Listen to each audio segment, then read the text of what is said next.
So, I want to ask you, the Chicago Blackhawks, do you think getting rid of Sharp and Oduya is going to put a major hole in the fundamental foundation of a dynasty team, or is that team got so much depth?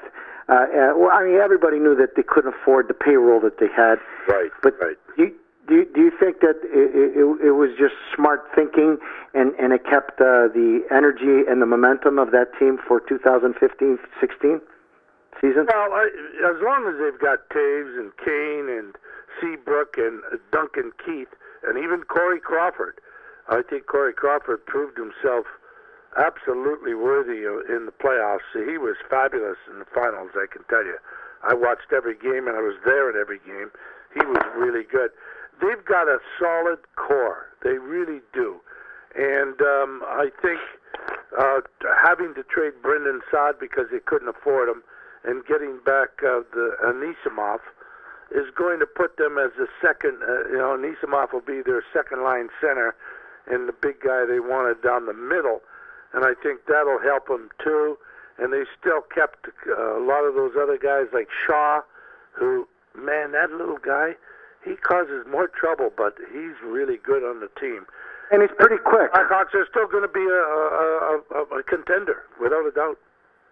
So you believe, and just so I understood what you just said, no big deal. They got rid of a couple of guys. They still got the energy. They still got the inertia, and they kept the fundamental foundation. And I agree with you implicitly. I know that Billy Waters is on vacation right now. He's suntanning his big toe, and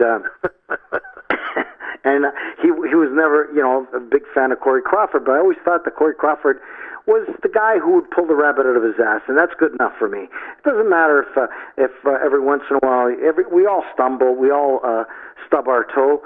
But I just felt that Corey Crawford fit in with that team. And I think, for me, in the NHL, one of the best teams as far as being a team was the Chicago Blackhawks. They all seem to be very tight. I've heard from some people that I know in the dressing room that they have an incredible dressing room. They all like each other. There's no pariahs. There's no social pariahs in that dressing room. The Leafs had problems. A lot of teams always have one or two assholes on the team that they don't like, or one asshole, right? Well, the funny thing is, Oduya goes, but they picked up Trevor Daley, and Trevor Daley's a hell of a defenseman too, and he's been in the league for about 9-10 years now. Do you think he's going to fit into our organization? Absolutely, no doubt about it in my mind. And this kid Garbutt, that they also picked up with Sharp in the trade, is a pretty good young forward. He's not going to score like Sharp, but he's going to give you a big time effort. And they've still got I don't know.